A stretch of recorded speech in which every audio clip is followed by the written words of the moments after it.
perkenalkan kami dari kelompok SMK Negeri 2 Manokwari akan mempresentasikan hasil demonstrasi kontekstual pada mata kuliah persamaan diferensiasi. Berikut kami akan memperkenalkan diri kami. Nama saya Nikodemus Lolondur. Dan saya Friska Aningsih Sayatapin. Saya Kristina Gloria Yaas. Saya Fazainarul Ulum. Oke, selanjutnya saksikan video dari kelompok kami.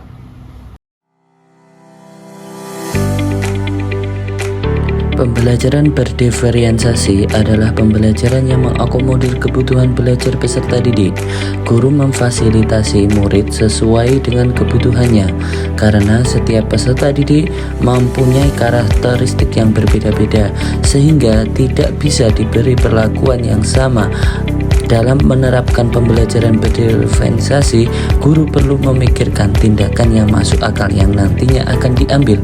Karena pembelajaran berdiferensiasi tidak berarti pembelajaran dengan memberikan perlakuan atau tindakan yang berbeda untuk setiap peserta didik, maupun pembelajaran yang membedakan antara peserta didik yang pintar dengan yang kurang pintar.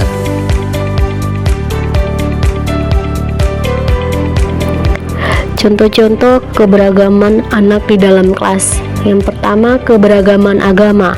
Di dalam kelas, peserta didik memiliki kepercayaan yang dianut berbeda-beda. Ada yang beragama Islam, Katolik, Kristen, dan Buddha. Meskipun agama mereka berbeda-beda, tetapi kita sebagai seorang guru harus memberikan arahan agar saling menghormati satu dengan yang lain. Yang kedua, keberagaman sifat atau kepribadian. Di dalam kelas, peserta didik memiliki sifat yang berbeda-beda. Ada yang peserta didiknya pendiam, ada juga peserta didiknya yang secara aktif. Dari hal ini, guru harus mampu mengelompokkan peserta didik agar dapat bersosialisasi dengan teman-temannya. Keberagaman gaya belajar peserta didik. Gaya belajar peserta didik ini ada 3. Yang pertama, visual, auditory, dan kinestetik.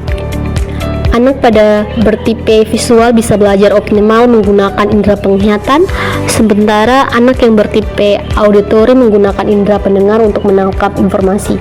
Adapun anak yang tipe kinestetik perlu melakukan gerakan fisik atau yang aktif agar bisa mengingat sesuatu. Yang berikut keberagaman minat dan keterampilan peserta didik. Setiap peserta didik juga memiliki minat dan keterampilan yang berbeda-beda. Ada yang terampil dalam menggambar, ada yang terampil dalam berhubungan dengan angka, ada yang menyukai pelajaran agama, dan pula peserta didik senang dalam pembelajaran umum. Yang berikutnya keberagaman tingkat kognitif atau pengetahuan pemahaman peserta didik. Peserta didik juga memiliki tingkat kepintaran atau pemahaman yang berbeda-beda, yaitu ada anak yang dapat dengan cepat memahami materi pembelajaran, ada yang beda pada kategori sedang dalam memahami pembelajaran, dan ada pula yang termasuk dalam kategori rendah atau lambat dalam menangkap materi pembelajaran.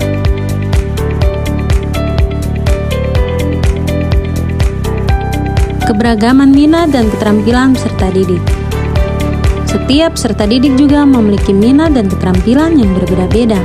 Antara lain, adanya peserta didik yang terampil dalam menggambar atau ahli di bidang seni, ada yang menyukai pembelajaran yang berhubungan dengan angka, ada yang menyukai pembelajaran agama, dan ada pula peserta didik yang senang dalam pembelajaran umum. Keberagaman tingkat kognitif atau pemahaman peserta didik. Peserta didik juga memiliki tingkat kepintaran yang berbeda, yaitu ada anak yang dapat dengan cepat memahami pembelajaran, ada yang beda pada kategori sedang dalam memahami pembelajaran, dan ada pula yang termasuk dalam kategori rendah atau lambat dalam menangkap materi pembelajaran, sehingga butuh bimbingan lebih bagi guru untuk mengajarinya. Selanjutnya saya akan membahas tentang teori pendukung yang melatar belakangi perlunya pembelajaran yang berdiferensiasi. Terdapat 4 teori. Teori yang pertama yaitu teori sistem ekologi. Teori sistem ekologi ini lebih menekankan pada pengaruh lingkungan dalam perkembangan setiap individu. di mana perkembangan peserta didik ini merupakan hasil interaksi antara alam sekitar dengan peserta didik tersebut. Lalu yang kedua, teori multiple intelligence. Teori multiple intelligence ini merupakan teori yang mengatakan bahwa tidak ada manusia yang tidak cerdas.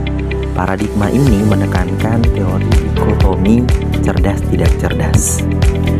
Menurut Gardner juga menantang anggapan cerdas dari sisi 10 yang menurutnya hanya mengacu pada 3 jenis kecerdasan, yakni kecerdasan logika matematika, kecerdasan linguistik, dan spasial.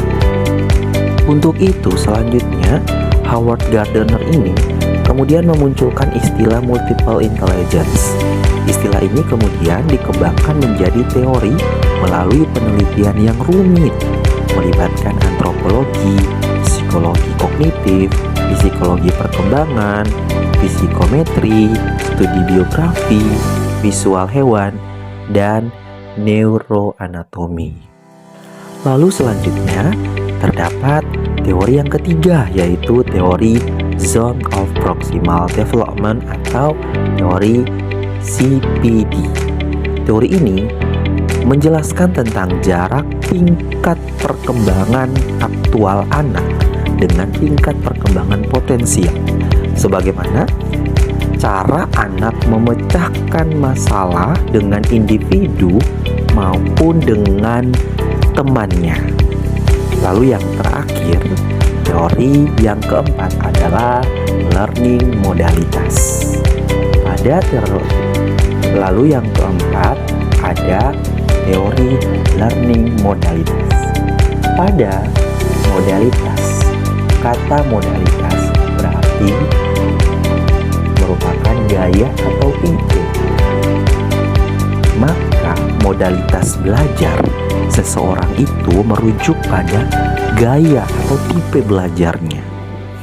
Modalitas belajar atau learning style ini juga merujuk kepada cara interaksi individu dengan sistem pesan atau rangsangan, kemudian memproses dan menganalisa pesan tersebut di dalam otak untuk dijadikan pengetahuan.